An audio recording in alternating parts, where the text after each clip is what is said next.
Huwag ka nang manlabanan, Tigero. Hindi ka uubra sa akin. Kahit anong gawin mo. Pero kung talagang ipipilit mo, ay isusunod kita sa pinakamamahal mong maestro! Tandaan mo, Haring Aswang, kailanman ay hindi mananalo ang puwersa ng dilim sa bawat sugo ng langit.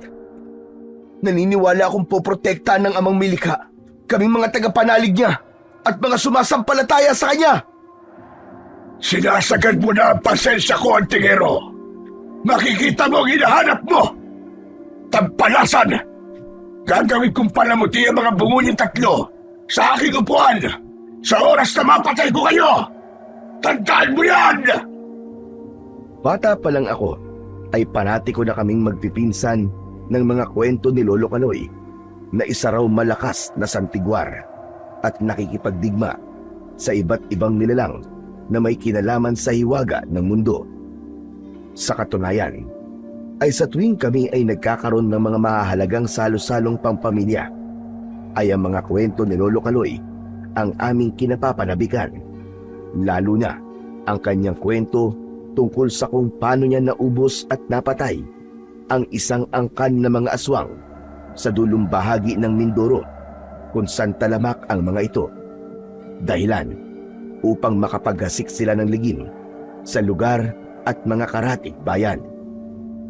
Ayon sa mga nakatatanda kong kamag-anak na talagang nakasabayan ni Lolo sa pag-aagimat, ay sinasabi at pinatotohanan nilang nagtataglay daw si Lolo ng isang mahiwagang mutya na may mga kakaibang abilidad at nakapaloob na lakas espiritual na siyang ginamit umano nito sa pakikipaglaban sa mga nilalang ng dilim.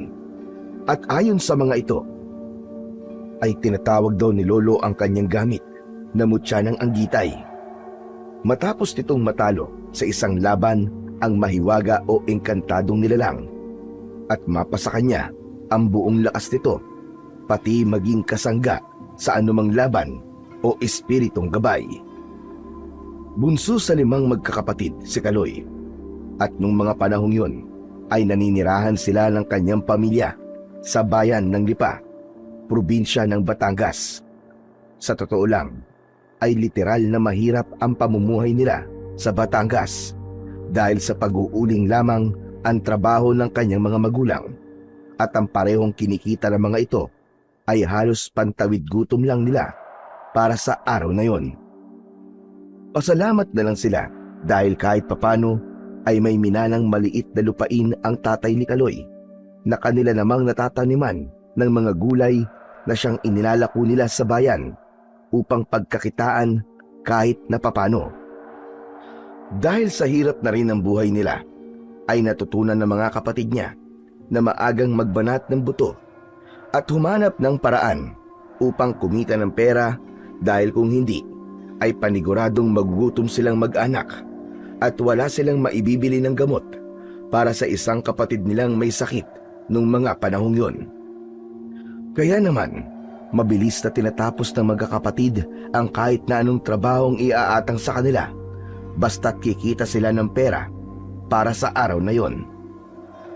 Isang araw, habang nasa kasarapan ng pagpapahinga si Kaloy at Boyet, ay napabangon silang magkapatid matapos marinig ang boses ng kung sino sa labas ng kanilang bahay. Kaloy! Kaloy! Nariyan ka ba sa inyo? Malamlam na sigaw ng Ginoo mula sa labas ng kanilang bakuran. Oh, Mang Ramil! Kayo pala yan. Ano may paglilingkod ko po sa inyo? May papatrabaho po ba kayo sa akin? Oo, sana Kaloy eh. Magpapakuha sana ako ng panggatong. Naubusan kami.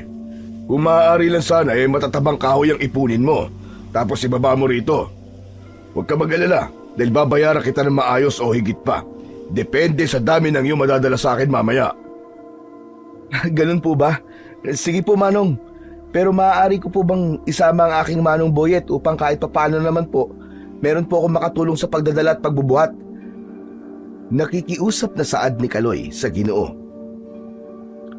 Aba, syempre naman, no? Para na rin kumita mga kapatid mo. Ay, siya nga pala, iho, bago ko makalimutan.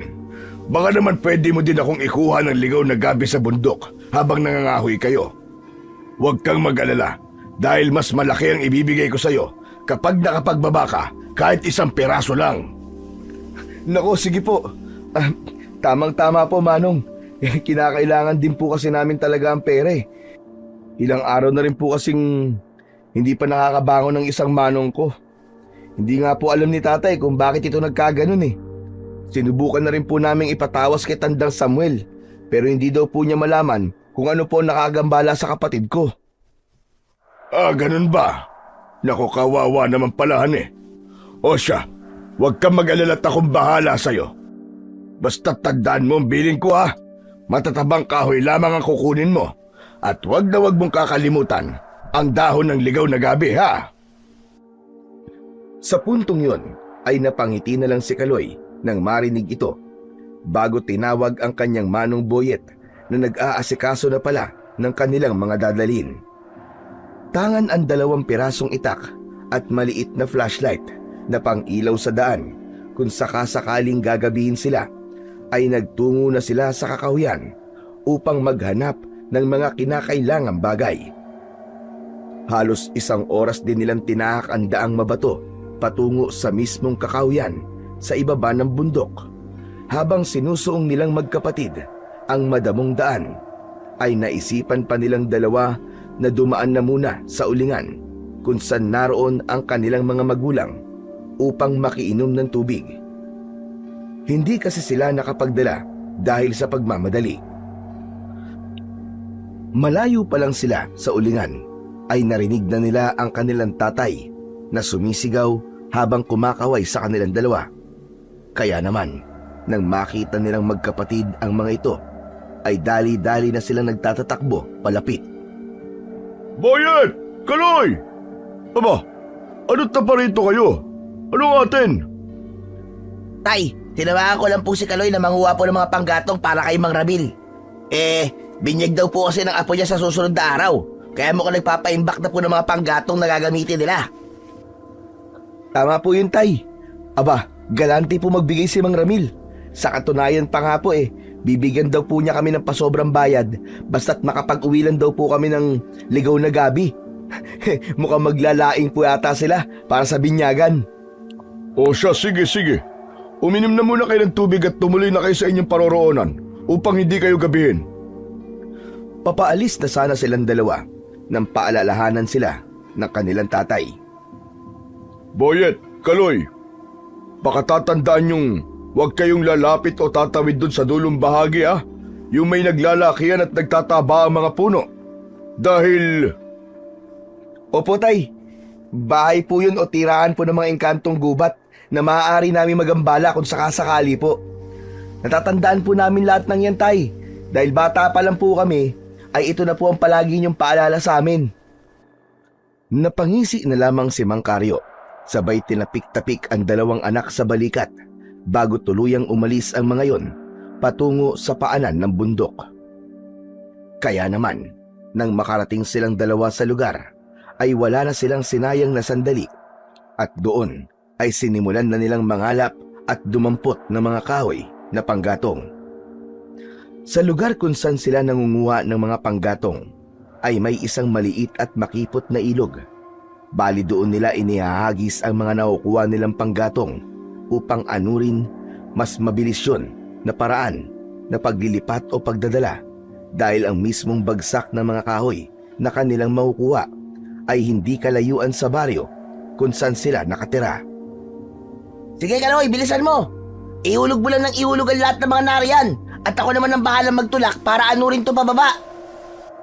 Sige, Manong. Papasobrahan ko na rin ang kuha para may magagamit na rin tayo sa bahay. Habang abalang-abala silang magkapatid sa kanilang ginagawa, ay napukaw ng isang maliwanag na kung ano ang mata ng kapatid ni Kaloy. Kaya naman, bahagya itong tumigil sa kanyang ginagawa at sabay luminga sa paligid-ligid upang tignan kung ano ito. Nang walang makita si Boyet, ay umiling-iling na lang ito at muling bumalik sa trabaho. Ganun na lamang ang gulat nilang dalawa nang bigla silang makarinig ng sunod-sunod na paghagok. Kaya naman, naalerto silang magkapatid. Kaloy, dito ka lang sa likod ko at huwag kang maingay. Utos nito sa nakababatang kapatid. Manong, hindi ba't hagok yun ng baboy? Kabado nitong Saad sa kanyang manong. Oo, Kaloy. Pero hindi ko sigurado kung bakit may baboy dito. Sa tagal-tagal na natin nangangahoy dito, ay ni minsan, wala pa akong nakita o nahuling baboy ramo. Isa pa, ay walang ibang nakatira sa gawing ito na nag-aalaga ng baboy. Malabo rin may maligaw na baboy sa gawing to. Ako nga din, Manong. Ni minsan wala pa ako nababalitaan sa mga kababaryo natin na may nahuling ganun sa lugar na to. Dahil sa literal silang kabado sa kung anong nilalang ang may gawa ng mga paghagok, ay dali-dali nilang tinungo kung saan yun nagmumula. Pinakasundan nila ito at gano'n na lang ang gulat nilang magkapatid nang makita ang isang kakaibang baboy ramo. Napakalaki nito kesa sa normal na baboy. Maitim ang kulay ng balahibo nito habang kumikinang-kinang na tila ba diamante sa tuwing masisinagan ng araw. Agad silang yumukong magkapatid nang makita nilang humarap sa kanila ang baboy at nagsimulang sumingot-singot na tila ba pinakikiramdaman lamang silang magkapatid. Nang mapalingat ang nilalang ay sinubukan nilang sumilip at gano'n na lamang ang kanilang pagkamangha nang makita nila ang pangil ng baboy ramong yun ay kulay ginto na tila ba umiilaw sa sobrang kinang. Kaya naman, patuloy nilang pinagmasdan ang kakaibang nilalang na yon habang naglalakad sa buong paligid. Tila may kung anong mahikang kumapit kay Kaloy ng mga panahong yon dahil para bang nahihipnotismo siya ng nilalang at nung mapansin ito ng kanyang manong Boyet ay sinampal-sampal siya nito. Kaloy! Kaloy, huy! Makinig kang mabuti sa akin. Huwag kang magpaakit sa taglay na kinang ng pangil ng baboy ramo. Tandaan mo, hindi isang ordinaryong hayop ang baboy na yan, kundi isang diwatang tagapagbantay ng kakawiyang ito. Mabuti pat, huwag na lang natin itong galawin at umalis na lang tayo rito bilang respeto sa kanya. Hindi rin kasi natin alam kung anong posibleng mangyari sa atin kung uhulihin natin siya. Dahil sa mga babala at paalala ng nakatatandang kapatid ni Kaloy, ay minabuti na lang nilang umalis sa gawing yon at ipinagpatuloy na lang ang kanilang pagkuha ng mga panggatong ng kahoy sa ibang bahagi ng gubat. Tumagal rin ng ilang oras ang kanilang gawain bago sila bumalik sa ulingan kung saan naroroon ang kanilang mga magulang. Malapit na sila sa ulingan na halos ilang metro na lamang ang layo nang biglang maalala ni Kaloy ang tungkol sa ligaw na gabi na hinihiling sa kanila ni Mang Ramil. Nako, Manong Boyet! Mauna ka na muna kanila tatay at nanay.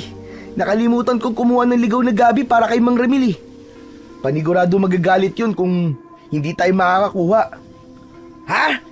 Anak nang, bakit ngayon walang sinabi kung kailan malapit na tayo sa ulingan? Naiinis nitong Saad sa kanyang kapatid.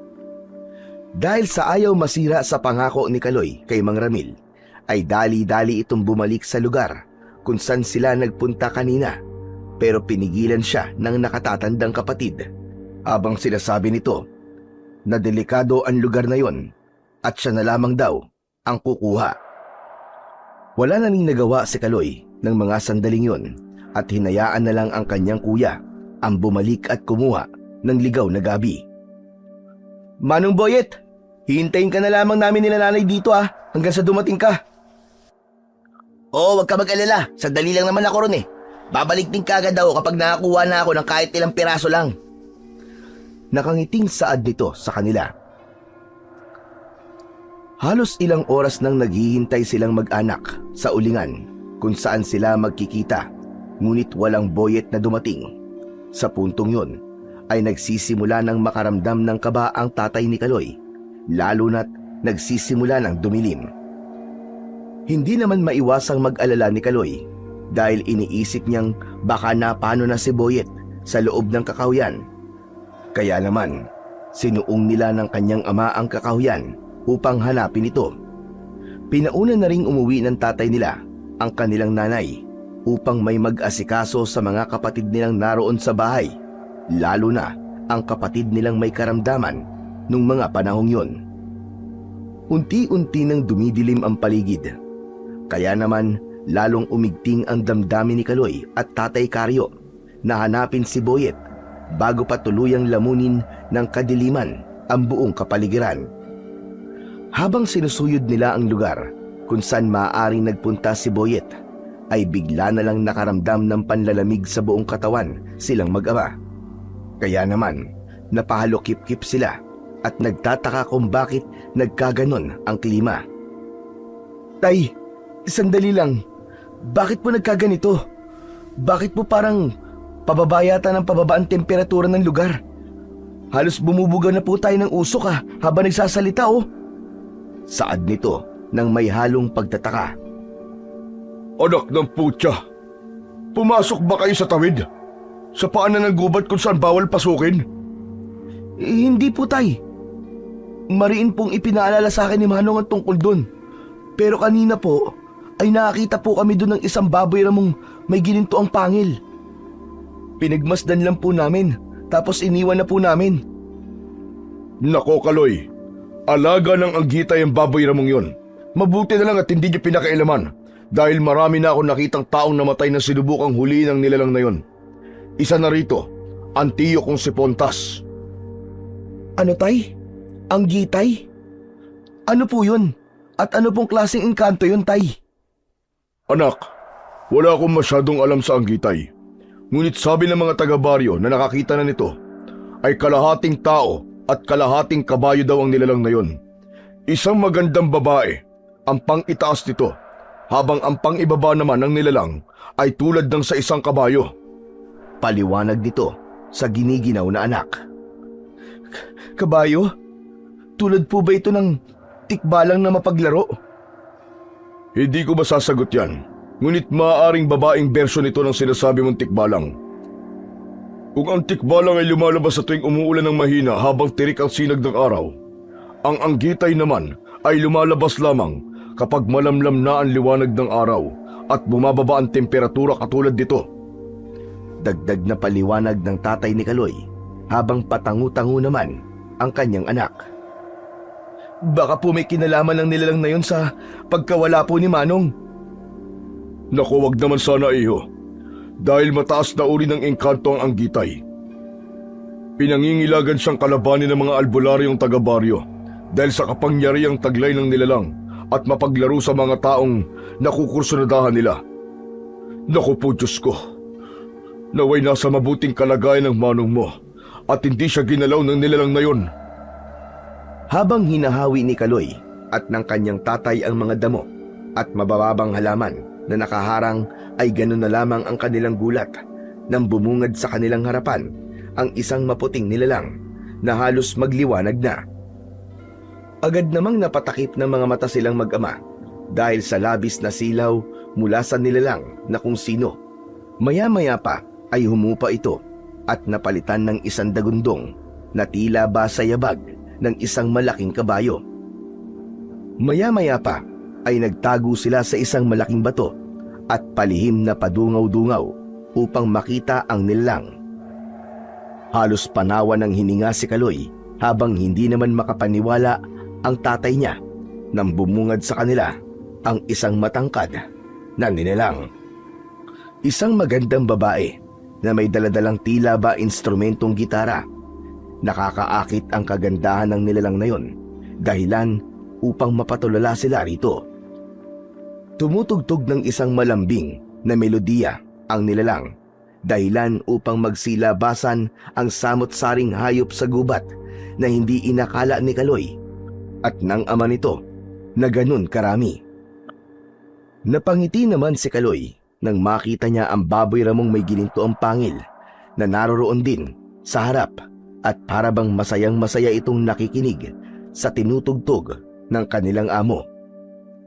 Tila naman naipnotismo silang mag-ama dahil sa ganda at sarap sa tenga ng melodiyang ikinikwerdas ng anggitay habang sinasaliwan ng maganda nitong himig. Ngunit agad din na napukaw ang kanilang isipan at muling bumalik ang kanilang ulirat nang mapatingin sila sa pang-ibang bahagi ng magandang babaeng tumutugtog. Dahil sa pagkabigla ay napaismid si Kaloy, dahilan upang marinig sila ng anggitay at magpalinga-linga ito sa paligid upang hanapin kung saan nanggagaling ang kanyang narinig na ingay. Nang tumigil sa pagtugtog ang nilalang, ay nagkanya-kanyang takbo ang mga hayop at kung saan-saan nagsilusot hanggang sa wala nang natira sa mga hayop na naroroon. Nang makita yon ng anggitay, ay parabang nagalit ito at sunod-sunod na sumingasing ng ilang ulit na indikasyon na galit ito sa nangyayari. Ilang beses pa nitong ipinadyak ang kanyang malalaking paa, dahilan upang lalong kabahan si Kaloy, at kinalaunan ay lumabas ito sa kanyang pinagtataguang bato at matapang na humarap sa anggitay. Mawalang galang na po, kaibigang anggitay.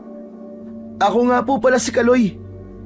Nais ko sanang alamin kung ang kapatid ko ba'y iyong napaglaruan o nakaatraso po sa inyo. Kanina pa kasi namin siya hinahanap at hindi po matagpuan. Maaari niyo po ba kaming matulungan? Magalang na pagtatanong ni Kaloy sa nilalang na nakatingin lamang sa kanya. Umatungal ng ubod lakas ang anggitay at muling nagpapapadyak ng ilang beses. Nagpalundag-lundag din ito at umikot sa kinatatayuan ni Kaloy. Ilang sandali lang ay lumabas na rin si Tatay Karyo mula sa pinagtataguan nito, tsaka dali-daling yumuko sa nilalang nang makita nitong nakatingin ito sa kanya at magalang siyang humingi ng patawad dito dahil sa kanilang kalapastangang nagawa sa pagparoon sa bahay tirahan nito. Maya-maya pa ay gano'n na lang ang pagkabigla nilang mag-ama nang mula sa kanilang isipan ay biglang nagsalita ang nilalang at kinausap sila. Ayon sa nilalang ay malugod itong makita silang naroon na walang ginagawang masama. Kinabibiliban ng anggitay ang tapang ni Kaloy dahil kahit na ngayon lamang ito nakakita ng ganong nilalang ay hindi ito natakot at kinausap pa ito ng magalang at buong pagpapakumbaba. Matapos silang kausapin ng nilalang ay mabagal itong humakbang papalapit kay Kaloy. Kaya naman nang makita niya ito ay gano'n na lamang ang kanyang kaba dahil sa hindi niya alam kung ano ang pakay sa kanya nito. Kahit nakabadong-kabado na siya ng sandaling yon, ay hindi naman siya nagpadarag at kanyang pinakatatagan ang kanyang loob. Taas noon niyang tiningala ang anggitay na nakangiti sa kanya. Maya-maya pa ay may tinuklap itong kulay berding bato mula sa isa sa kanyang mga kwintas na nakasuot sa kanyang leeg at ibinigay ito kay Kaloy. Napakunot naman ang noo ng binata dahil tila hindi niya alam kung bakit yung ginawa ng nilalang, pero dahil wala naman siyang nakitang banta o hindi magandang nangyayari ay inabot na rin niya ang batong yon na inilatag ng anggitay sa palad ni Kaloy. Pagdamping-pagdampi ng bato sa kamay ni Kaloy ay gano'n na lang ang kanyang pagkamangha dahil may kung anong liwanag na sumabog sa buong kapaligiran na halos tumagal ng ilang segundo bago ito tuluyang nawala. Takang-taka naman silang mag-ama dahil matapos na lumamlam ang sinag na yon, ay wala na roon ang nilalang at tila bumalik na rin sa dating itsura ang lugar. Agad namang napalingon si Tatay Karyo sa gawing kawayanan nang marinig doon ang boses ng nawalang anak na si Boyet. Kaya naman, wala silang sinayang na sandali at kanilang tinungo kung saan ito naroroon. Pagdating nila doon, ay gano'n na lang ang gulat nila nang makitang nahulog pala ang nakatatandang kapatid ni Kaloy sa isang buho ng kumunoy at dahan-dahan na itong hinahatak pa ibaba ang hindi mapakaling si Boyet. Ay! Tay! Kaloy! Ayoko pang mamatay pakiusap! Tulungan niyo ako rito! Takot na sigaw nito sa kanyang ama at kapatid. Agad naman na nataranta silang dalawa dahil sa nakita nilang senaryo ni Boyet. Nasa bingit na ito ng kamatayan dahil halos hanggang leeg na niya ang putik at patuloy pa siyang pumapailalim dahil sa patuloy niya na paggalaw. Anak, Boyet! Sandali lang! Makinig ka mabuti! Huwag kang masyadong magalaw dahil hahatakin kang paibaba ng kumunoy na yan! Pilitin mong kumalma, anak, upang bumagal ang paglubog mo! Gagawa at hahanap kami ng paraan ng kapatid mo para maialis ka dyan sa kinilalagyan mo! Pampalubag loob nitong sinabi sa anak na takot na takot. Walang sinayang na oras ang mag-ama at nagmadali sila sa paghahanap ng mga bagay na magagamit nila para makaalis si Boyet roon. Humanap ng baging si Kaloy, habang si Tatay Karyo naman ay nagmamadaling nagbiyak ng kawayan upang ipangsilo ito at ipangkalang kay Boyet. Subalit gano'n na lang ang panlulumo nila nang makitang unti-unti nang bumabaon ang ulo ni Boyet sa putik. Sinubukan pa nitong manlaban, ngunit kinalaunay hinigop na siya ng kumunoy ng tuluyan hanggang sa maglaho na siya ng tuluyan. Agad na tumigil sa ginagawa si Tatay Karyo at madapa-dapa pang nagmamadali sa paglapit sa bungad kung saan lumubog si Boyet. Sinubukan pa nitong tawagin ng anak, ngunit wala na siyang nakuhang tugon mula rito. Kaya naman, pinanlambutan na siya ng tuhod at napasalampak sa kanyang kinatatayuan. Nang makarating si Kaloy, dala ang mahabang baging, ay nagtaka siya kung bakit naabutan niyang umiiyak ang kanyang tatay. Kaya naman, nagpalinga-linga siya upang hanapin ang kapatid. Ngunit gano'n na lang ang sindak na bumalot sa kanya nang mapagtanto niyang wala roon ang kapatid at hinigop na ito ng kumunoy. Sa puntong yun ay unti-unti niya nang naintindihan kung bakit umiiyak ang kanyang ama. Ngunit hindi pinanghinaan ng loob si Kaloy. Sa halip na magmukmok ay dali-dali niyang itinali sa isang puno ang isang bahagi ng tali na gawa sa baging at walang ano-ano'y tumalon palusong sa kumunoy kung saan nahulog ang kanyang nakatatandang kapatid. Paglubog ni Kaloy ay dali-daling tumayo si Tatay Karyo at mabilis na kinapitan ng tali upang hilahin sa oras na lumutang si Kaloy. Halos ilang minutong makapigil hiningang nag-antay sa lulutang si Tatay Karyo, ngunit wala pa rin siyang natatanawan sa pinaglubugan. Dahil dito ay nakaramdam na naman ng matinding lungkot si Tatay Karyo dahil iniisip niyang pati ang bunsong anak ay tuluyan na ring hinigop ng kumunoy. Habang naghihinagpis naman si Tatay Karyo ay bigla siyang nakarinig ng tila may bumubulang kung ano. Agad siyang nabuhayan ng loob at dali-daling tumayo at sinubukang hilahin ng baging at bigla siyang nagulat dahil may umangat na kamay at ito ang kamay ni Kaloy. Tay! Tay, hilahin mo! Hilahin mo, Tay! Nang marinig niya ang sigaw ng kanyang anak, ay dali-daling binatak ni Tatay Karyo ang baging at doon ay umusad ng umusad si Kaloy. Ilang minutong hinatak ng kanilang ama ang baging hanggang sa umabot na ito sa pinakabukana, dahilan upang makaalis si Kaloy. Ganun na lang ang ngiti ng kanilang ama nang makita nitong hatak-hatak na pala ni Kaloy ang kamay ng kanyang nakatatandang kapatid. Dali-dali naman itong binuhat ni Tatay Karyo at ipinasadsad sa isang matabang puno, hindi kalayuan sa kinatatayuan nila kanina. Sinubukang gisingin ni Tatay Karyo ang anak. Niyugyug, pinalo-palo at sinampal niya ito ng ilang ulit habang tinatawag ang pangalan nito. Subalit kahit na anong gawin niya ay wala itong reaksyon. Nang halos wala na silang pag-asang mabubuhay pa si Boyet, ay bigla na namang bumaba ang hamog at muli na namang lumamig ang temperatura ng kapaligiran. Maya-maya ay nagulat sila nang makarinig ng mga yabag na tila ba sa kabayo at sa isang kisap mata ay biglang lumitaw na naman ang anggitay na kanina lang nila nakita. Labis ang pagkabigla nila mag-ama sa pangyayaring kanilang nasaksiyan. Ganon na lang ang kanilang pagkabigla nang sa isang kisap mata rin ay biglang nagpalit ng anyo ang katawan ni Boyet at ito ay naging baboy ramo na may gininto ang pangil na nakita nila kanina. Dali-dali itong tumayo at tumakbo papunta sa likod ng anggitay bago biglang nawala sa kanilang paningin.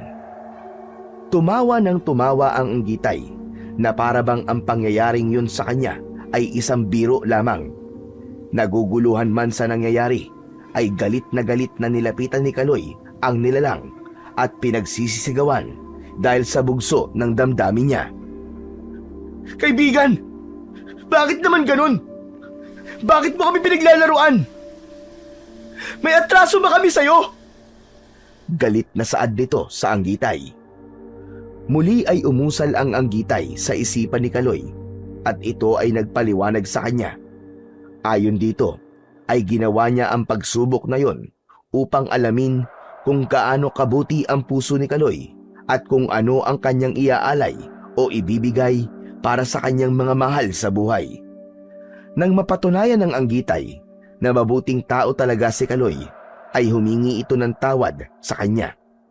Maya-maya pa, ay biglang bumukal ang isang nakasisilaw na liwanag mula sa bulsa ni Kaloy na agad naman niyang dinukot. Ganun na lang ang pagkamangha ni Kaloy at Tatay Karyo nang makita nilang tila buhay na ang batong ibinigay ng Anggitay. Anak, mutya ang batong yan at ramdam kong malakas ito dahil mismong ang Anggitay ang nag-alay sa'yo nito. Naku anak, isang biyaya ang pagtataglay niyan kaya dapat mong ingatan. Masayang saad nito kay Kaloy na naguguluhan pa din sa mga nangyayari. Ikinaskas ng Anggitay ang kanyang paa habang tumutugtog ng dala nitong tila ba gitara at lumikha ito ng isang masayang saliw ng tunog na umalingaw-ngaw sa buong kapaligiran. Nang matapos ang Anggitay sa pagtugtog, ay biglang lumitaw sa harapan ni Kaloy ang kanyang kapatid na walang malay. Dali-dali naman nilang nilapitan si Boyet at ginising upang alamin kung na paano ito. Katabi ni Boyet ang isang bungkus ng dahon ng ligaw na gabi. Kaloy? Tay? Ano nangyari? Bakit ako nakahiga? Anak, wala kaming alam kung na paano ka. Ang paalam mo kanina, kukuha ka lamang ng gabi, ngunit hindi ka na nakabalik. Ano ba nangyari sa'yo, anak? Pilit na inalala ni Boyet ang mga naganap sa kanya at kung bakit hindi na siya nakabalik sa ulingan. Ilang saglit siyang huminto at nag-isip. Maya-maya pa, nang maalala na niya ang nangyari, ay bigla na lang itong humagulgol sa bisig ng kanyang ama at kapatid na alalang-alala sa kanya. Tay, habang kumukuha ko ng dahon ng gabi, ay muli ko natalaw ang baboy ramong may gintong pangil. Hindi ko naman to pinansin, ngunit naakit ako sa ganda ng pangil nito at nawala ako sa sarili. Tapos yun, sinubukan ko na siyang hulihin. Ilang beses ko pa siya nasilo, ngunit nakakawala. Pero nang tuluyan ko siyang madakma, bigla na lang ito naging isang makamandag na ahas. Tapos bigla na lang akong tinuklaw.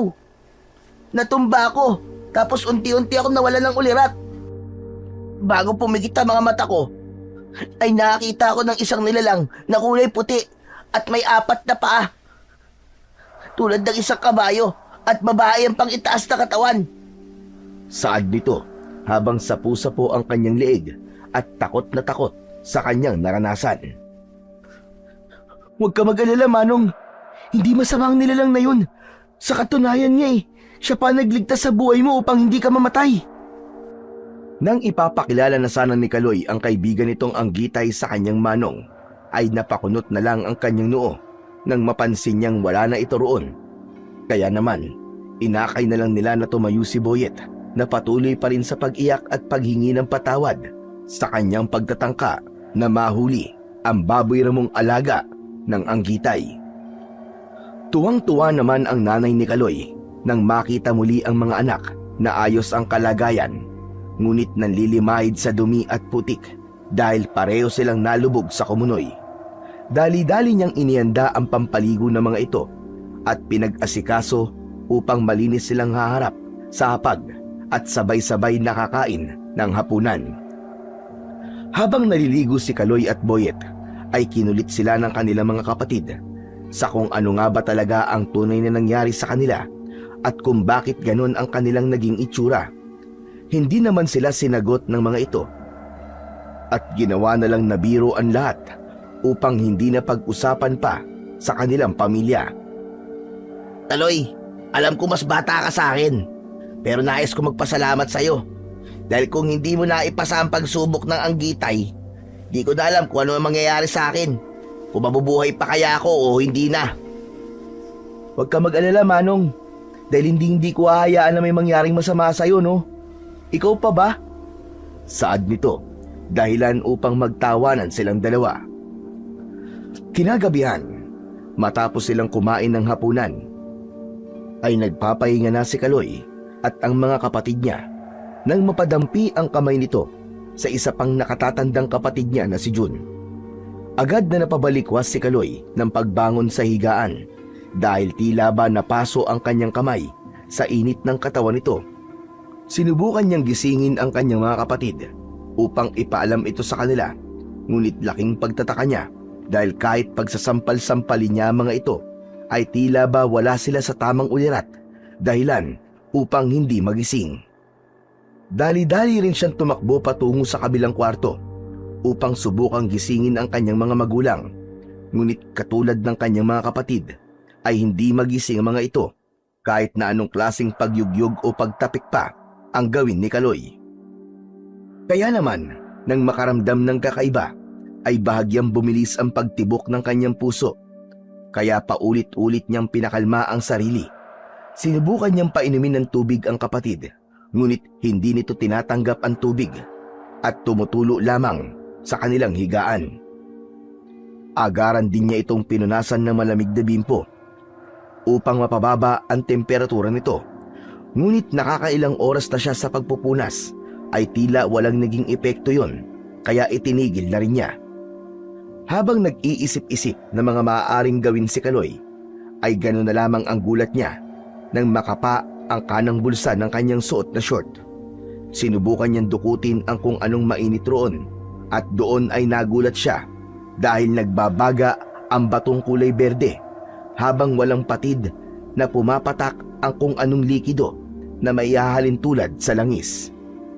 Takang-taka si Kaloy nung mga sandaling yon at wala siyang ideya kung bakit nagkakaganon ang batong hawak niya. Isa pa sa ipinagtataka ni Kaloy ay kung paano napunta ang batong yon sa bulsa niya. Tsak naman niyang iniwan niya yon sa labas ng bahay, sa shorts na nakasampay sa labas. Maya-maya pa ay tila ba may kung anong nakasagi sa paningin ni Kaloy na nagmumula sa bintana, ngunit hindi niya sigurado kung ano ang nilalang na kanyang nakita. Malakidlat kasi yon sa bilis, kaya naman dali-dali siya nagtatatakbo patungo sa labas ng kanilang bahay upang tignan kung ano ang nilalang na yon. Nang makalabas si Kaloy, dala ang itak ng ama na nakatali sa tagiliran at isang maliit na flashlight pang ilaw. Isa-isa niyang inilawan ang buong sulok para alamin kung ano ang kanyang nakita.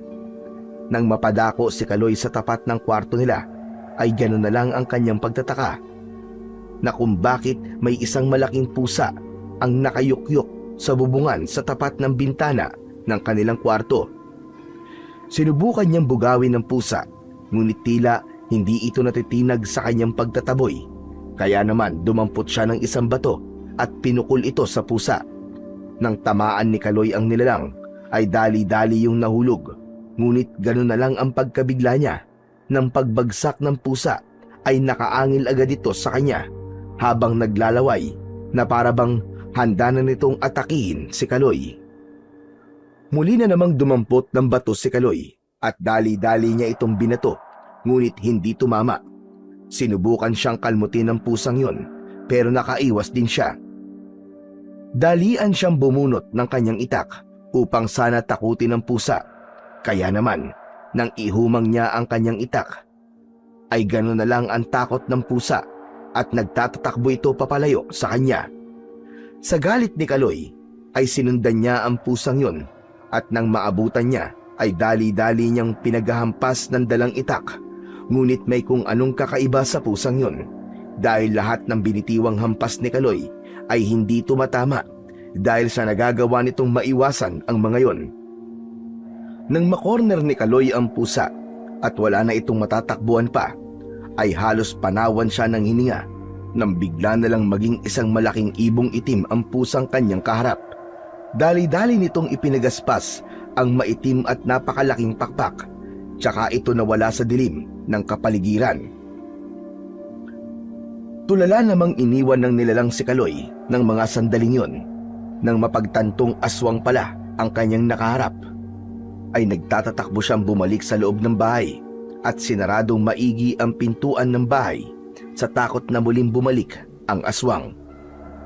Kahit medyo liblib ang lugar na tinitirhan nila Kaloy, ay wala pa namang napapabalita o napag-uusapang may aswang sa kanilang lugar, o di kaya naman ay nabiktima nito. Doon ay napagtanto niyang kaya pala hindi magising-gising ang kanyang mga kasama sa bahay ay dahil inarasyonan sila ng nilalang upang makatulog na mahimbing. Ngunit kahit na ganon ay wala siyang kaide-ideya kung bakit naroon ang nilalang sa labas ng kanilang kwarto. Habang malalim na ang iniisip ay ganon na lamang ang gulat ni Kaloy nang biglang may kumapit sa balikat niya, dahilan upang mapatalon siya sa gulat. Sa pagharap ni Kaloy ay nagulat siya dahil nakabangon na ang kapatid niyang nakatatanda na si Jun. Manong, ayos ka lang ba? Abay, oo naman. Bagamat may iniindang masakit sa tagiliran at sa likuran, masasabi ko na maayos ako kahit papano. Bakit mo naman naitanong, Loy? Manong, kanina kasi napakataas ng lagnat mo nang hawakan kita eh. Para ka naglalagablab na apoy. Halos lahat ng paraang alam ko ay ginawa ko na upang mapababa ang temperatura mo. Ngunit lahat ng yon ay parang walang epekto. Sa totoo lang, Loy, mag-iilang linggo na akong ganito. May sakit kong umaga at masigla naman sa gabi. Halos hindi ko na nga alam kung bakit ako nagkakaganito eh. Yung perang kinikita nyo ay ipinambibili lang ng gamot ko na pagkamahal-mahal pa. Hindi rin naman alam ng mga doktor ang tunay kong karamdaman kung tutuusin, hindi ba? Naku Manong, wag mong isipin yun. Ang mahalaga ay gumaling ka kagad. Tsaka ka na lang bumawi sa amin kapag magaling ka na. Saad nito habang tinatapik-tapik ang likuran ng kanyang kuya. Tsaka inabot ni Kaloy ang isang basong tubig sa kanyang nakatatandang kapatid bago niya ito inayang pumasok sa kanilang kwarto upang makapagpahinga na. Dahil maaga pang hahanguin ni Kaloy ang mga kahoy na kanilang ipinaanod at i-deliver niya pa ang gabi na kanilang nakuha. Matutulog na sana si Kaloy nang maramdaman niyang basang-basa ng langis ang kanyang shorts dahil sa patuloy na pagluha ng batong ipinagkaloob sa kanya ng anggitay. Kaya naman, ibinalot niya ito sa isang kapirasong telang kulay pula at muling ibinalik sa bulsa. Bukas na bukas, pagkatapos ko sa mga gagawin ko, ay pupunta ako kina Tatang Marcelo upang itanong kung totoo bang mutya ang batong to. Saad niya bago siya pumikit upang matulog na. Kinabukasan ng sumunod na araw ay maagang nagtungo ang magkapatid sa ilog upang hanguin ang mga kahoy at dadalin ito sa bahay nila Mang Ramil kasama ang isang sakong ligaw na gabi. Matapos nilang hanguin ang napakaraming kahoy gamit ang tricycle ni Mang Ramil at madala itong lahat sa bahay ng matanda, ay gano'n na lang ang tuwang naramdaman nito dahil hindi niya inakalang napakaraming makukuwang panggatong ng magkapatid. Higit sa lahat ay masayang masaya ito dahil sa napakaganda ng kalidad ng gabing dala nila. Nagbayad ng malaking halaga si Mang Ramil at nagbigay pa ng pasobra upang tanawin ang ginawa ng magkapatid. Naku Mang Ramil, maraming salamat po. Malaki po maitutulong ng perang ito para sa aming pamilya. Oo nga, maraming salamat po Mang Ramil. Saad naman ni Boyet habang nakayuko. Nako, sa uulitin ha. Huwag kayong mag-alala. Kapag may patrabaho ko, ay kayo ulit ang kukunin ko. Ay siya nga pala. Pumarito nga kayo ng mga kapatid mo sa binyag ng apo ko at panadalang ko kayo ng ulam para naman makaawas-awas sa panggastos nyo. O paano ba yan? Mauuna na akong pumasok sa loob mga iyo. Mag-iingat kayo sa inyong mga lakad.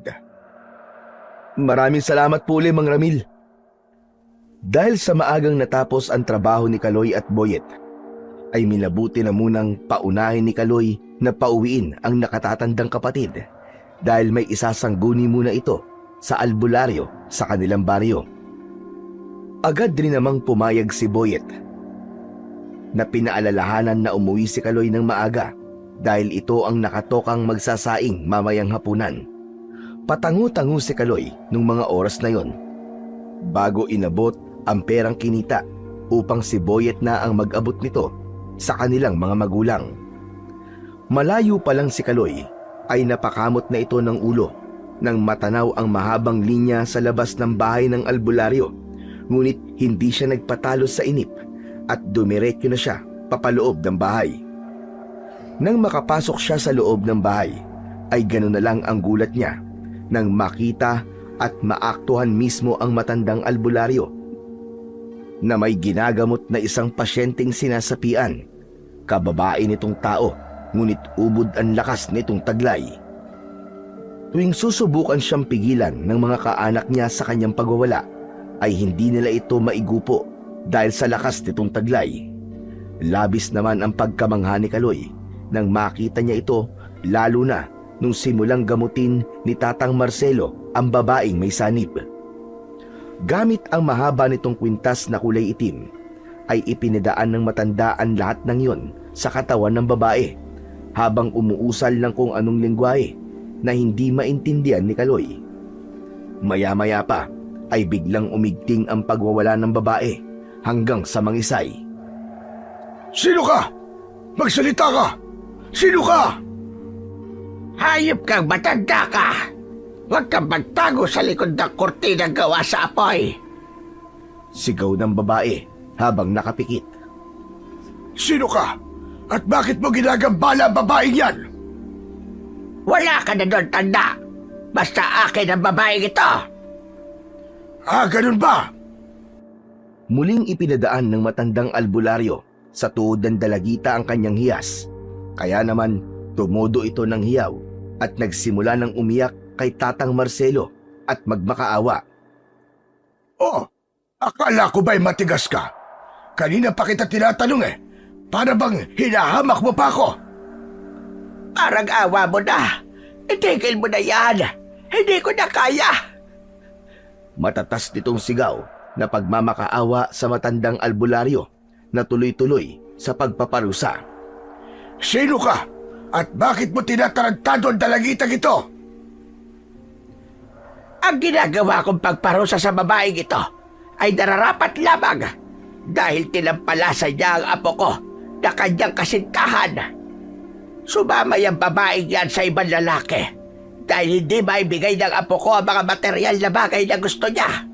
Kitang-kita ko kung paano naghinagpis at nagdusa ang aking pinakamamahal na apo hanggang sa humantong ito sa pagkuha niya sa sariling buhay. Nang marinig ng matandang albularyo ang paliwanag ng nakasanib sa katawan ng dalaga, ay kitang-kita ni Kaloy na bahagya itong pumikit at umiling-iling. Nag-usal rin ito ng mga buhay na salita at isa-isang idinampi sa katawan ng dalagita, partikular na sa kamay at sa ulo. Sa biglang paggising ng pasyente, ay gano'n na lang ang pagkadismaya ng kanyang mga magulang at kapatid na naroon dahil hindi nila inakala nakakalasin ni Tatang Marcelo ang lahat ng ikinabit niyang pamarusa sa nakasanib. Mawalang galang na ho. Pero patas po akong alagad ng Diyos Ama. Iuurog ko na ang panggagamot ko sa babaeng ito dahil sa aking personal na rason at base sa mga sinabi ng mangkukulam na aking nakalaban kanina. Pasensya na, pero hindi ko siya matutulungan.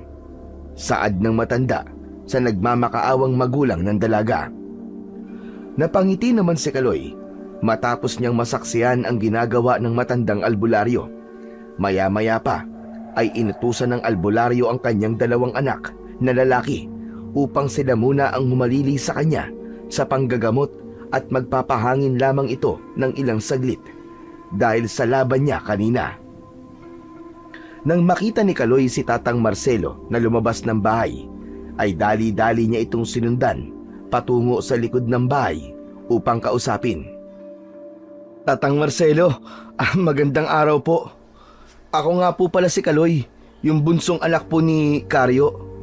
May nais lamang po akong itanong sa inyo. Marami po kasi akong tanong sa isipan ko at sa tingin ko po, kayo lang po ang taong nararapat na lapitan ko para dito. Magandang araw, Iho. Ano ba yung kailangan mo sa akin? Nakangiti nitong Saad kay Kaloy. Dali-dali namang inilabas ni Kaloy ang batong ibinigay sa kanya ng Anggitay. Marahan niyang tinanggal ang mga telang ipinambalot niya dito at nung iharap niya ito sa matanda, ay isang hindi inaasahang reaksyon ang nasaksihan ni Kaloy. Iho, saan mo nakuha ito? Tatang Marcelo, sa kakahuyan po, sa dulong bahagi po ng parting paanan ng bundok. Ibig mo't sabihin nangas kang pasukin ang tahanan ng mga maharlikang engkanto? Baka ninakaw mo lang ito. Naku, hindi po. Ipinagkaloob po sa akin niya ng isang maharlikang engkanto at sinabing pag-ingatan ko daw po. Ayon po sa tatay ko, ay isa daw po yung mutya. Tama po ba? Iyo, tama ang tatay mo. Pero hindi lamang ito isang ordinaryong mutya dahil ito ay isang mutya ng hiwaga, pagmutya ng Anggitay. Paano niyo pong nalaman na Anggitay po nagbigay sa akin yan? Bata pa lang ang tatay ko ay pinagkalooban din siya ng mutya ng isang Anggitay at hindi ako maaaring magkamali dahil kapareho ito ng gamit ng aking yumaong ama. Maaari niyo po ba akong sanayin kung papaano po mapapagana po mutyang ito, tatang? May tuturo ko sa iyo ang iilan, pero hindi ang lahat dahil may sariling isip at diwa ang bawat mutya. Mga usal na lalabas lamang kapag ang nangangalaga sa kanila ay nasa gipit na sitwasyon o bingit ng kamatayan. Handa po ako matutunan ng bawat detalye tungkol po sa mutya akong hawak at kung paano ko po ito mapapagana sa ngalan ng kabutihan at ng Diyos Ama natin. O siya, Iho, ituturo ko sa iyo lahat ng aking nalalaman at karunungan taglay. Gagabayan kita hanggang sa magamit mo ng tama ang mutya ng Anggitay. Kaya naman ganun na lamang ang pasasalamat ni Kaloy sa matanda dahil sa pagpayag nito na maturuan siya ng lihim na karunungan. Pag-uwi ni Kaloy sa bahay nila ay ibinalita niya ito sa kanyang mga magulang na tuwang-tuwa dahil ayon sa pagkakaalam nila ay magiging maswerte ang pamumuhay ng isang taong nagtataglay ng mutya o bertud. Huwag po kayo mag-alala, Nay, Tay. Tuwing pagkatapos ko po ng trabaho, tsaka lang po ako pupunta po kay Tatang Marcelo at sisiguraduhin ko pong hindi magiging sagabal o makakaapekto ito sa aking pag-aaral. Bawat mga araw na lumilipas ay ganun na lang ang pagkabilib ni Tatang Marcelo kay Kaloy dahil mabilis niyang natututunan at nakukuha ang mga orasyon tsaka ritual na itinuturo niya sa bata. Eksaktong 2 linggo ang lumipas ay tila biyasa na si Kaloy sa paggamit ng ilang mga buhay na salita, mga orasyon, basag at ilang sumpang mapamuksa para sa mga masasamang nilalang. Grabe ka, Iyo. 2 linggo pa lang ang lumilipas ay malayo na ang iyong lakas at abilidad. Halos hindi ko rin masukat ang espiritual mong lakas at kapangyarihan. Talagang likas na sa'yo ang pagiging isang antingero. Siya nga po. Malayo na po pero malayo pa po, Maestro Marcelo. Nais ko rin pong pasalamatan ng Poong May Kapal dahil kung hindi po sa kanya ay hindi ko po magagawa ang mga ito at lalo na rin po sa inyo sa paggabay niyo po sa akin. Tsaka niyakap ni Kaloy ang maestro niya bilang tanda ng pagrespeto dito. Iyo, bukas ay uuwi ako ng Cagayan sa isa sa mga bayan ng aking kapatid na ang pangalan ay Poldo. Nagpapatulong kasi siya sa akin. May aswang daw kasing nanggagambala sa kanila roon, lalong-lalo na sa anak niyang buntis ng 5 buwan. Ganun po ba? O siya, sige po, Maestro. Ako na pong bahalang tumingin-tingin dito sa bahay niyo. Mag-iingat po kayo doon at naway gabayan po kayo nag-iisang Diyos nating lahat. Mula nang umalis si Tatang Marcelo sa baryo nila Kaloy, ay lalo pang pinaglinang ng binata ang kanyang talento at kapangyarihang taglay. Nagagawa na rin ni Kaloy na mapalabas ang kakaibang anggitay sa pamamagitan ng pagtawag sa tunay na pangalan nito at ilang ritual na siya mismo ang nakadiskubre. Parati niya itong kinakausap na parabang isang tunay na kaibigan at kinalaunay lalo pa silang napalapit sa isa't isa. Isang hapon ay niyaya ni Boyet si Kaloy na manguha sila o manilo ng mga alimasag at hipon sa ilog na malapit sa kanila. Dahil na rin sa tag-ulan noong mga panahong yon ay malaki ang kitaan sa pag-aalimango, kaya't pumayag si Kaloy. Dagdag kita rin kasi yon sa kanila at isa pa ay nalalapit na ang pasukan, kaya naman ang perang kikitain nila doon ay gagamitin nilang pambili ng mga kagamitan nilang magkakapatid. Daladala ang pansilo, itak, gaserang pang-ilaw at basket na paglalagyan nila ng mga mahuhuling alimango at hipon, ay nagtungo na sila ng kanyang nakatatandang kapatid sa ilog. Piniling lumabas ng medyo gabi na ni Boyet at ni Kaloy upang hindi nila makasabayan ang ilang mga taga sa kanila na maninilo rin. Magkakagulo kasi silang mga maninilo kapag sila ay nagkasabay-sabay. Sa bungad pa lang ng ilog ay halos kalahati na ang kanilang nahuhuli, kaya naman hindi na sila masyadong nagpakalayo-layo pa dahil naisip nilang bago pa sila dumating sa dulo ay puno na ang basket nilang lagayan. Tila nagdilang anghel si Boyet dahil hindi nga siya nagkamali. Halos umapaw na sa dami ang mga nahuli nilang mga alimango, hindi pa sila nakakarating sa kalagitnaan ng ilog. Bilang pagrespeto sa inang kalikasan, ay binitiwan ng ilang magkakapatid ang ilang mga maliliit at sobra sa basket upang makapagparami pa sa mga susunod na araw. Isa-isa muna nilang itinali ang mga paa at pang-ipit na mga nahuli nilang alimango, tsaka nila nilinisan ito sa ilog bago sila nagdesisyong umuwi sa bahay. Ayos! Mukhang maswerte tayo ngayon na. Kahit nahuli na tayong lumabas, ay nakapuno pa rin tayo at mukhang marami-rami din tayong kikitain sa mga ito kapag naibenta natin. Oo nga, Manong. Kaya dapat ipagpasalamat natin yan sa Panginoon, dahil kung hindi dahil sa Kanya ay hindi mangyayari to. Masayang masaya silang papasok sa bahay nang magulat silang magkapatid dahil tila ba may nasamyong napakabaho si Boyet at Kaloy. Sa baho ng kung anong yun ay talaga namang hindi nila maiwasang magkandadual sa pandidiri. Nang kapain ni Kaloy ang kanyang kwintas ay doon niya nalaman na basa ito at lumuluha na naman ng langis. Kaya naman napagtanto niyang muli na bumalik ang aswang na nakalaban niya nung huli. Gustong gusto kasing bawian ito ni Kaloy nang madiskubre niya na ito pala ang rason ng pagkakasakit ng kanyang nakatatandang kapatid na si Jun. Kaya naman, sinubukan nilang hanapin kung saan ba nanggagaling ang mabahong amoy na yon, at ganun na lamang ang gulat nila nang makita ang isang babaeng nakakapit sa pader ng kanilang kwarto na parabang may ginagawa ito doon na kung ano. Agad na inutusan ni Kaloy ang kanyang nakatatandang kapatid na pumasok na sa loob ng bahay upang alamin ang sitwasyon ng kanilang mga magulang at kapatid. Isa pa, ay ayaw rin kasi na madamay ni Kaloy ang kapatid sa magaganap na sagupaan nila ng aswang.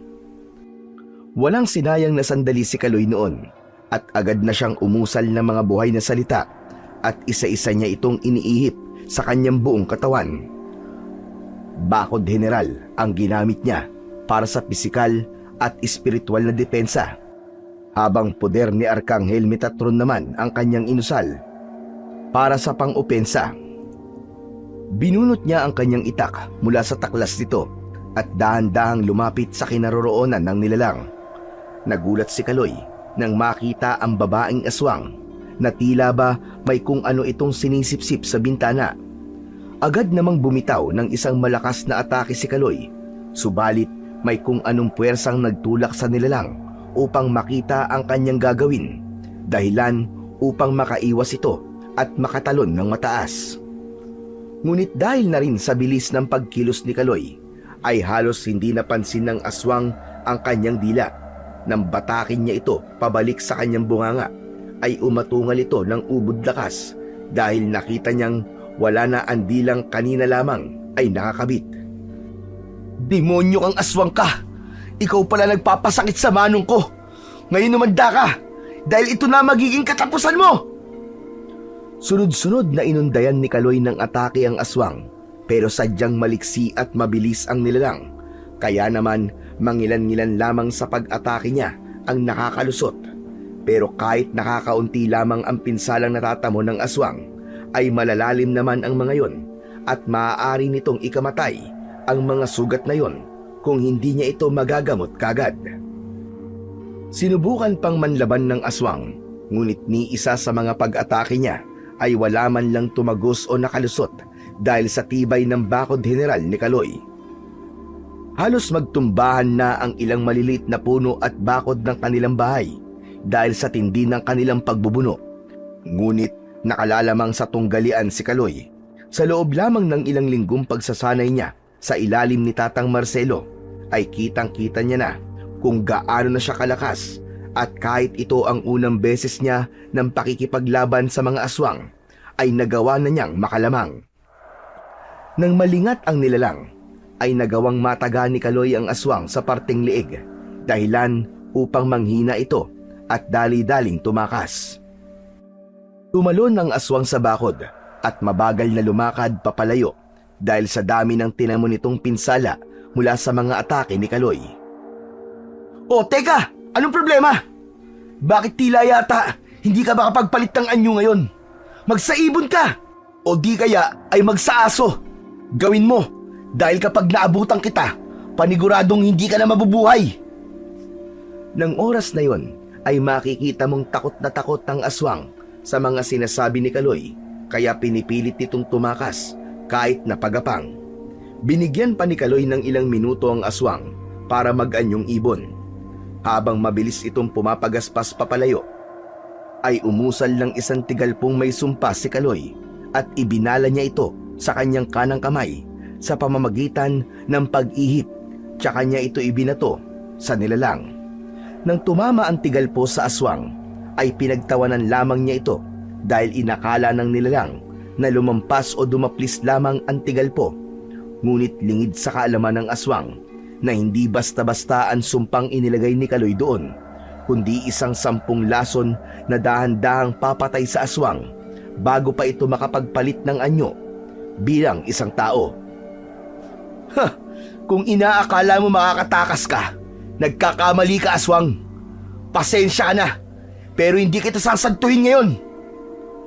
Pagpasok ni Kaloy sa loob ng kanilang bahay, ay nakita niyang nasa bisig ni Boyet ang kapatid na si Jun habang pinupunasan ng malamig na bimpo. Kaloy, pagpasok ko kanina, nakita ko nagdidiliryo si Jun sa sobrang init.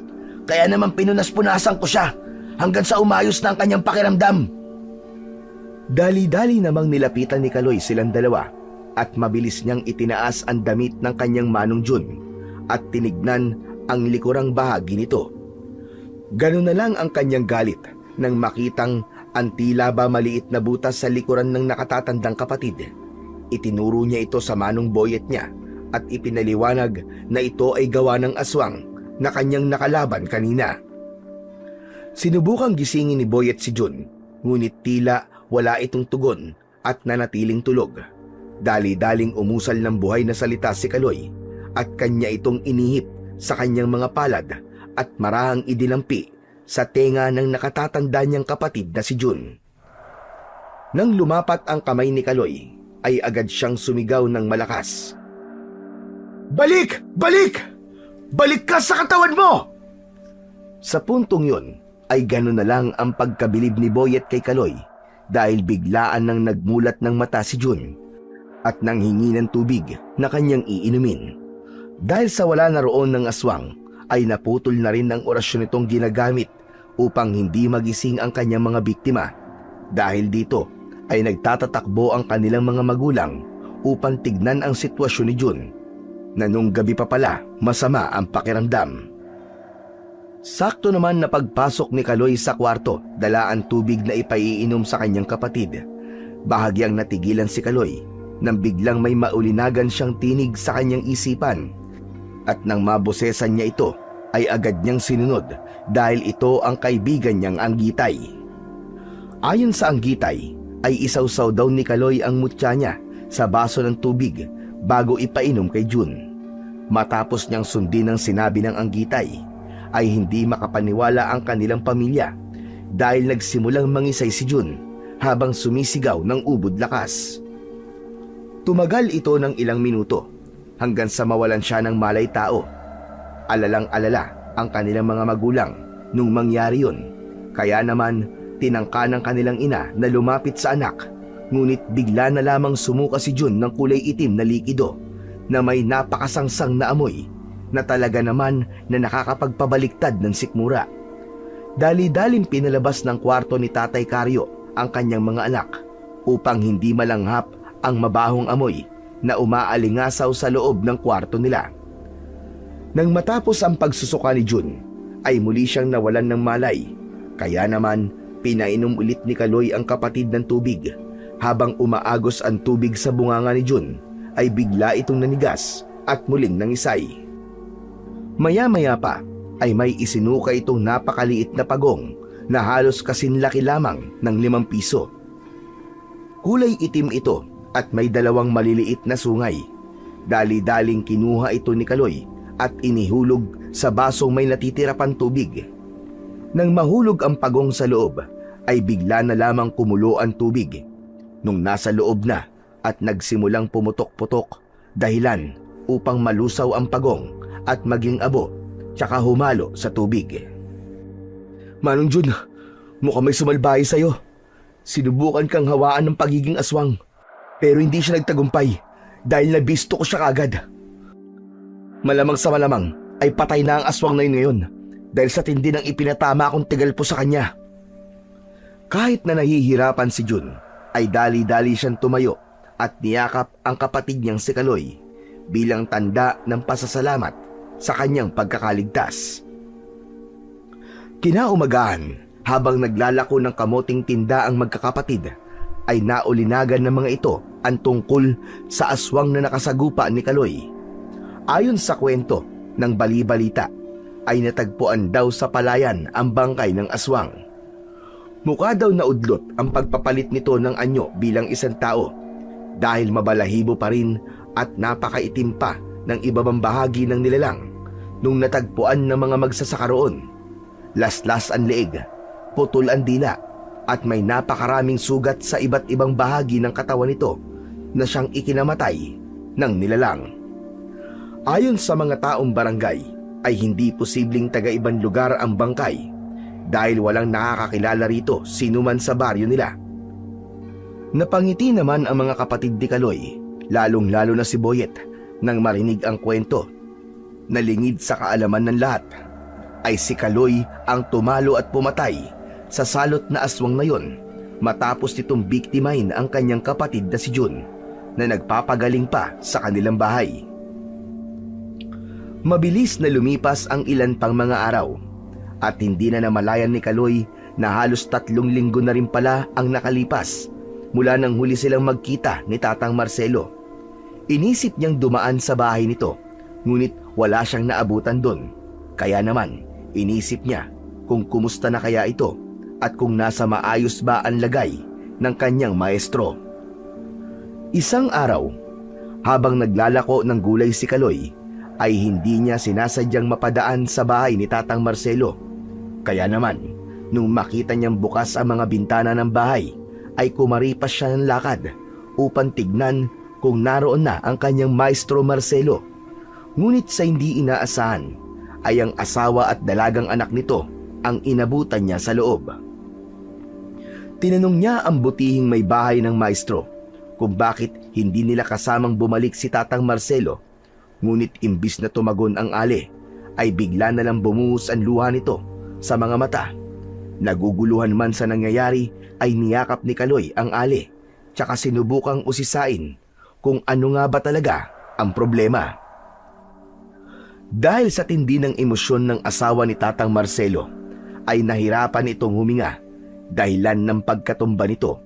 Mabuti na lang at naroon si Kaloy, kaya nasalo niya ang ali. Tsaka niya ito inupo. Umusal din siya ng isang buhay na salita at inihip niya ito sa muka at noo ng ali.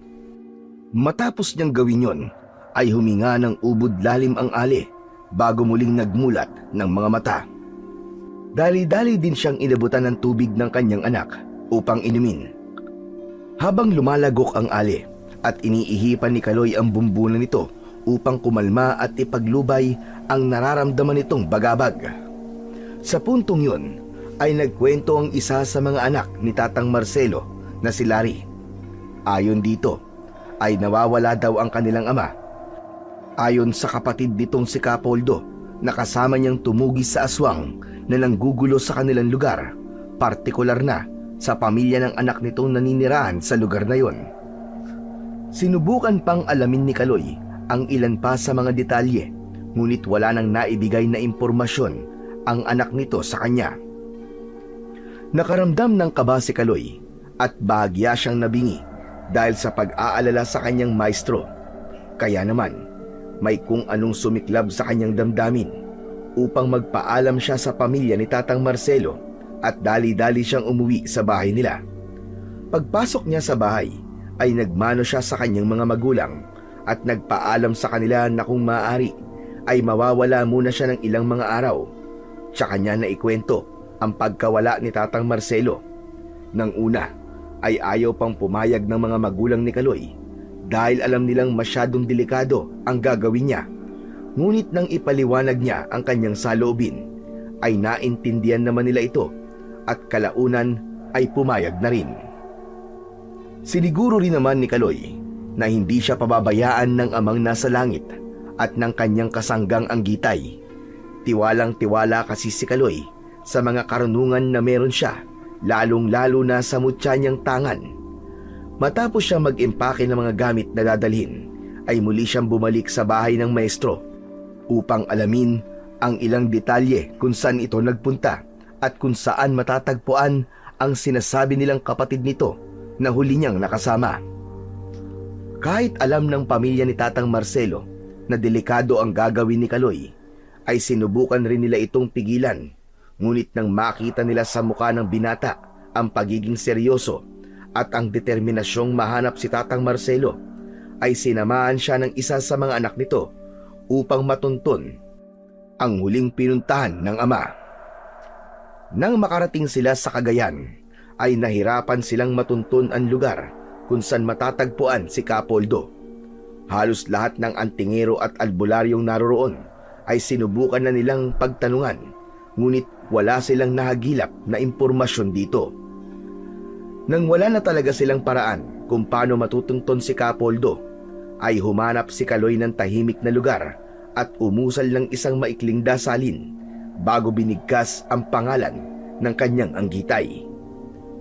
Nang lumitaw sa harapan ni Kaloy ang Anggitay, ay sinubukan niya itong hinga ng tulong at hindi naman siya nito binigo. Gamit ang gitara nito ay tumugtog ito ng isang musika na tanging si Kaloy lamang ang nakakarinig. Hindi pa natatapos ang pagtugtog ng nilalang ay may dumapo ng isang maliit na ibon sa balikat ni Kaloy at tumuka-tuka ito ng ilang ulit. Sa kanyang isipan ay nagsalita ang Anggitay at ipinaliwanag ang kakayahan ng ibong yun bago naglaho na parang bula. Lubos naman ang pasasalamat ni Kaloy sa kasangga bago muling bumalik sa kasamang si Larry. Gamit ang ibong tagkaro ay sinundan nila ito kung saan tutungo. Halos ilang oras din nila itong sinundan hanggang sa makarating sila sa isang masukal at liblib na lugar sa itaas ng bundok kung saan naroon ang isang maliit na kubo. Matapos na humuni ng ilang ulit ang ibon, ay doon na ito lumipad at nawala sa kanilang paningin. Sa bungad ng pintuan ng bahay kubo ay lumabas ang isang sugatang matanda na paika-ikang naglalakad, kaya naman agad nilang nilapitan ito upang tanungin. Nag-aalangan pa ng una ang matanda, Ngunit nung mamukaan niya ang anak ni Tatang Marcelo na maestro ni Kaloy, ay niyakap niya ito at nagsimulang humagulgol sa kanila. Pinakalma muna nila ang matanda at nang tumigil ito sa pag-iyak, ay inimbitahan niya sila Kaloy na manuluyan sa loob dahil daw hindi ligtas kung sa labas sila mag-uusap. Hinayaan nilang magkasama na magkwento si Kapoldo sa kung ano nga ba ang nangyari at kung bakit humantong sa pagkawala ni Tatang Marcelo ang isang madaling misyon na pagtugis sa isang grupo ng mga ordinaryong aswang. Dito sa lugar ng Cagayan, naninirahan ang kaisa-isa kong anak na babae at ang pamilya niya. Dahil taga rito sa Cagayan, yung pamilyang napangasawa niya. Nung magbuntis ang aking anak, ay hindi na sila pinatahimik ng grupo ng mga aswang sa lugar. Kahit na marunong sa espiritual ang aking manugang, ay tila hindi natatakot ang mga aswang na kanyang nakakasagupa. Kaya naman, humingi na ito ng tulong sa akin. Nung una ay kaya-kaya namin ang mga aswang sa lugar. Ngunit na kinalaunan, padalas na ng padalas ang insidente ng pagparoon ng mga aswang. Maging yung mga pangontrang ginagawa ko ay wala na ring silbi sa kanila. Kaya naman, humingi na ako ng tulong sa Manong Marcelo. Dahil siya ang mas malakas at may kakayahang tumapat sa mga aswang na yon. Nang makarating naman dito si Manong, ay tinugis namin dalawang aswang na umaaligid dito sa bahay. Isa-isa namin silang inubos hanggang sa ilang araw na naging tahimik ang aming pamumuhay. Inakala namin na magtutuloy-tuloy na ang katahimikan yun, ngunit mali pala kami ni Manong. Isang gabi, habang nag-iinuman kami, ay may lumapag na mga aswang sa bakuran namin. Nawasak nila ang pangontra at proteksyong ginawa ni Manong, tsaka sila sumalakay sa amin. Napilitan kami makipagsagupa ni Manong sa mga aswang na yon. Habang nakikipaglaban, ay napansin namin na mula sa pulutong ng mga aswang ay lumabas ang isang kauri nila na tila ba kakaiba ang itsura at wangis. Ramdam na ramdam din namin ni Manong ang lakas ng aura nitong pinapakawalan, dahilan upang mangamba kami sa aming kaligtasan. Nagtumayo na ang aswang na pinakamalaki sa lahat. Aba, ganun na lamang ang takot namin ni Manong nang malaman namin na ang aswang pala na yon ay isang tigbawak. Saad nito sa kanila. Ano? Tigbawak? Anong klaseng aswang po yun? Ang tigbawak ay ang pinakamalakas sa kanilang angkan na may ahalin tulad sa isang gabunan. Ngunit ang kaibahan lamang nito ay may kakayahan itong mang-alipin ng mga itim na engkanto at maligno na siyang ginagamit nilang tagabantay kung umaga dahil natutulog ang mga ito sa ilalim ng lupa upang hindi matunton ng kahit na sino. Paliwanag ng matanda sa kanilang dalawa. Nang makaharap namin ang nilalang, ay nahirapan kami ng lubos dahil sa mga alaga nitong engkantong itim. 2 engkantadong aso ang aking nakalaban, habang si Manong naman ang humarap sa tigbawak. Nang maramdaman namin ni Manong na hindi kami magtatagumpay sa grupong yon, ay pinatakas niya kami ng aking pamilya. Ayoko man, ay wala na akong nagawa, kundi sumunod na lang sa kanya. Habang tumatakas kami sa lugar, ay inutusan pa ng tigbawak ang kanyang mga kauri na habulin kami. Ngunit naglagak na ako ng orasyon ng sabulag o pambulag upang hindi na nila kami masundan at mahabol. Yun ang huling beses ko nakita si Manong Marcelo. Sinubukan ko siyang hanapin at balikan sa lugar, ngunit wala siya roon. Kaya naman ako nagtatago dito sa bundok ay dahil nabalitaan kong may grupo ng mga aswang ang naghahanap sa akin. Sa katunayan nga, yung pamilya ko, pinalipat ko na lang ng tirahan dahil natatakot akong balikan sila ng mga aswang na aming nakaharap. Hindi baling ako na lang, wag lang ang pamilya ng aking kaisa-isang anak. Dali ang lumapit si Kaloy sa matanda at hinimas-himas nito ang kanyang likuran at pinakalma ang matanda. Huwag po kayo mag-alala, Kapoldo. Gagawin ko po ang lahat ng aking makakaya upang mahanap po si Maestro Marcelo. Hindi ako titigil hanggat hindi ko nalalaman kung ano nga ba ang tunay na nangyari sa kanya. Sa puntong yon ay niyakap na rin siya ni Kapoldo at ipinangako niyang tutulong din ito sa paghahanap kasama si Larry. Bagamat ito ang unang laban ni Kaloy sa grupo ng mga aswang na kanilang tinutugis, ay kinabiliban siya ng 2 kasama dahil wala man lang itong nararamdamang kaba o takot. Kaya naman, lalo silang naging kumpiyansang mahahanap si Tatang Marcelo. Sinubukan ni Kaloy na tawagin ang kanyang kasanggang Anggitay upang tanungin sana kung buhay pa ba si Tatang Marcelo, ngunit hindi ito makatugon dahil hindi nito masagap ang aura ng matanda. Kahit na ganun ang sinabi ng Anggitay ni Kaloy, ay hindi siya nawalan ng tiwala sa kanyang sarili at sa mga kasama. Ilang araw silang naghanda para sa paparating na laban. Ikinarga na ni Kaloy ang mga dekalibre niyang orasyon at sumpang gagamitin, habang si Capoldo naman ay nagpondo ng lakas sa kanyang Tres Pico Roma, habang si Larry naman ay inuorasyonan ang mga gagamitin niyang sandata upang lalo itong mapalakas at makasabay sa kilos ng mga nilalang ng dilim. Nang makasiguro sila na handa na at kumpleto na ang mga gamit na kanilang kakailanganin, ay binalikan nila ang baryo kung saan daw nakalaban ng magkapatid ang mga aswang. Hindi pa nakakalapit ang grupo ni Kaloy sa arko, ay may 4 na anyong aso na silang nakitang papasugod sa direksyon nila. Dali-daling binunot ni Capoldo ang kanyang tabak, habang buntot pagi naman ang kay Larry, at saka sila nakipagsabayan sa mga aswang. Hindi muna sumugod yung dalawa sa 4 na aswang at nakiramdam muna sa paligid. Nang makita nilang walang armas na hawak si Kaloy, ay ito ang kanilang inatake. Ubod ng bilis ng nilalang na sinalakay si Kaloy sa pag-aakalang kakayanin nila ito, ngunit gano'n na lamang ang kanilang pagkabigla dahil nang atakihin nila ito ay sinakal lamang sila ng binata gamit ang tig-isang kamay. Sinubukan pang pagkakalmutin ng dalawang yon ang kamay ni Kaloy, ngunit hindi ito tumatagos sa kanyang pambakod, at sa halip ay parabang nasusunog sila dahil divino ang bakod na gamit ni Kaloy na siyang panlaban sa tulad nilang alagad ng dilim. Ubod ng lakas na atungal ang pinakawalan ng mga aswang na yon bago sila binalian ng leeg ni Kaloy nang walang kahirap-hirap.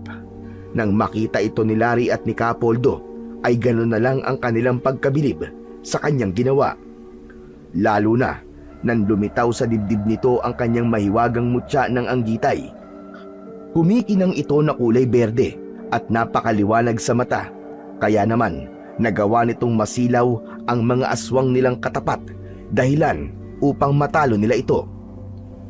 Naputulan ni Capoldo ng ulo ang katunggali, habang si Larry naman ay nahagupit ng isang matindi ang likod ng aswang, dahilan upang maging abo ito. Sa puntong yun ay padami ng padami ang mga sumusugod sa kanilang mga aswang.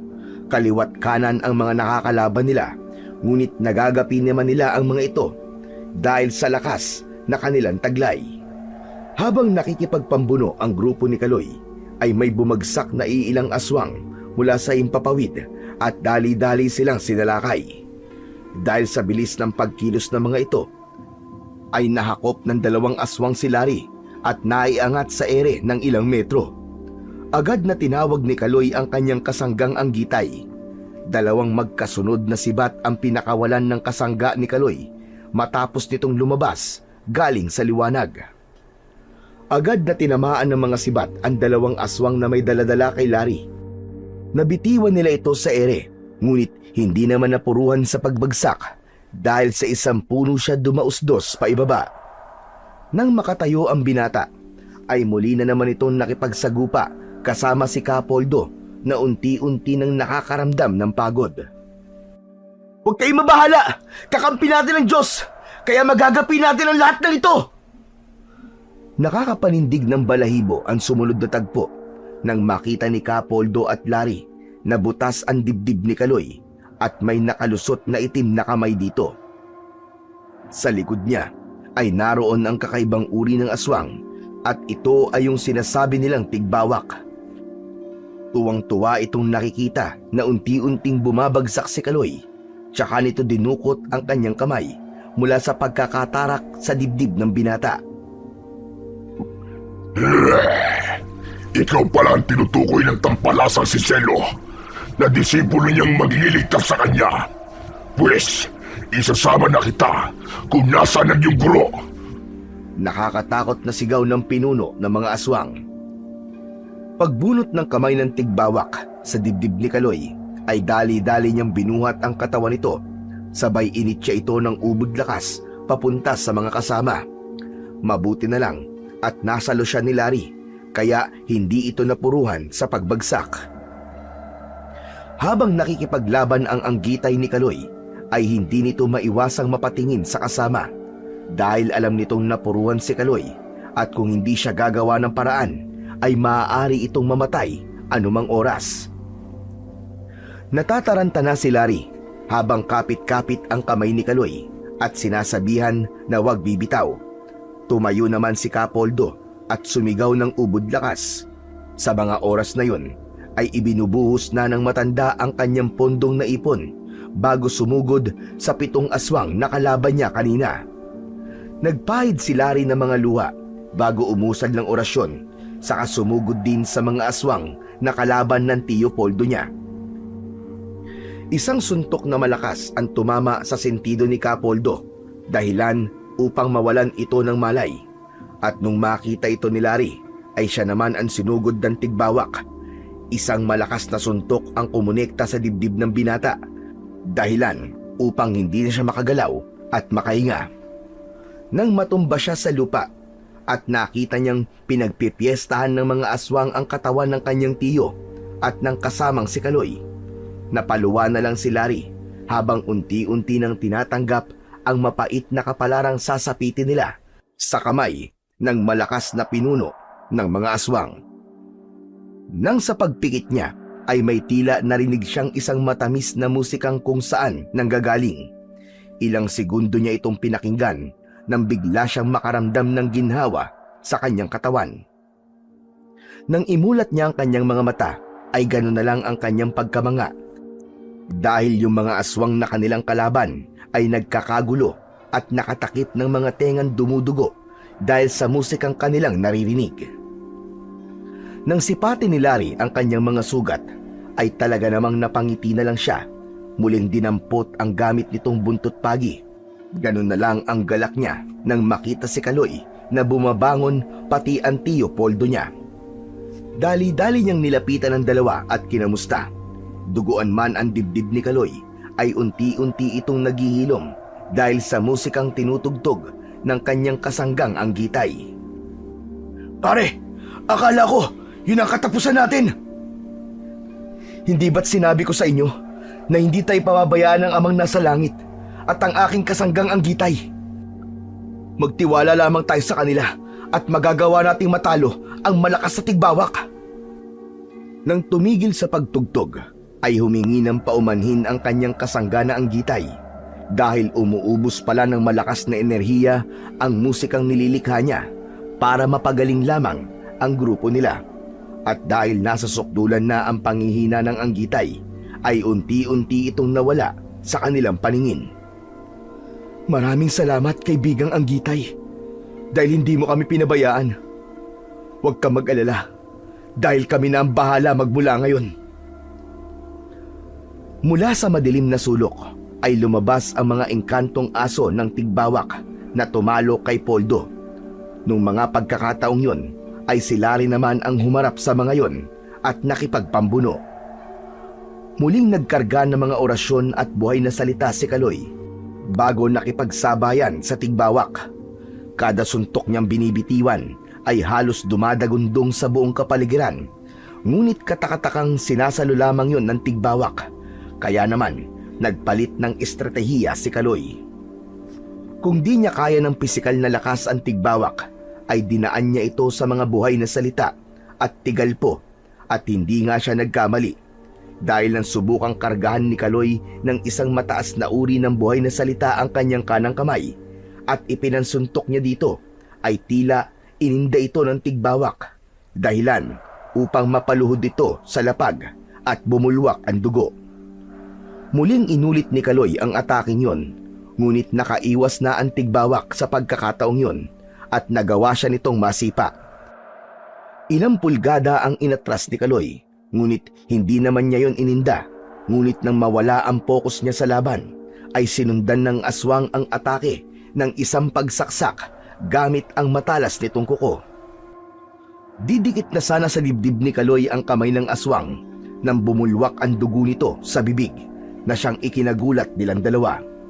Nang ibaba ng aswang ang tingin sa kanyang dibdib, ay nakita nito na nakatarak doon ang tabak ni Kapoldo. Bagay lang sa'yo yan! Ganti ko yan sa ginawa mo sa aking kapatid! Saad nito habang tumatangis. Agad na napaluhod ang nilalang dahil sa hindi niya inaasahang atake mula sa matanda. Pagbatak ni Kapoldo ng tabak sa dibdib ng aswang, ay siya namang pagtagpas ni Kaloy sa ulo nitong lumipad ng ilang metro dahil sa lakas. Nangingisay pang bumagsak sa lupa ang katawan ng aswang bago bumulwak ang napakaitim nitong dugo at napakabaho. May kung ano ring nagsilabasang insekto at hayop mula sa katawan nito na sinunog naman ni Kaloy gamit ang orasyon ng banal na apoy ng langit. Matapos na mapatay ni Kaloy ang tigbawak, ay bigla na ring naglaho ang dalawang asong engkanto na kalaban ni Larry. Muntik na ako dun Kung tumagal pa ng 5 minuto ang aming laban, ay paniguradong mapapatay na ako ng mga nilalang na yun. Saad nito habang hinihingal. Nang makita ng mga aswang na patay na ang kanilang pinuno, ay nagkanya-kanya na sila ng takas habang kung saan-saan nagsisuot ang iba. Agad na dinakma ni Kaloy ang isang aswang at isa-isa niyang binali ang mga braso at binti bago inalam kung ano nga ba ang tunay na nangyari sa maestro niya. Ayon sa isang aswang, ay patay na raw pala talaga ang kanyang maestro, ngunit hindi sa kamay ng sino man sa kanila. Nung mga panahong nadakip daw ito ng mga kasama nila, ay pinili na lang daw nitong magpatiwakal kaysa mapatay ng kanilang pinunong aswang. Hinigop din daw ng pinuno ang kaluluwa nito bago ipinakain sa mga kasama niya ang bangkay. Ganun na lang ang paghihinagpis nilang magkakasama nang marinig ito sa aswang. Nakalaunan ay pinugutan din niya ng ulo. Sa pag-uwi ni Kaloy at Larry, ay dala nila ang malungkot na balita sa kanilang mga pamilya. Ngunit hindi ito naging rason upang tumigil ang buhay ni Kaloy dahil siya ang nagpatuloy ng naiwang panata ng kanyang maestro. Siya ang naging albularyo sa kanilang baryo. Gamit ang mahiwagang mutya ng Anggitay, ay marami siyang pinatunayan sa mga kababaryo at naisalbang buhay. Kaya naman, tinagurian siyang pinakamalakas na batang albularyo sa kanilang bayan.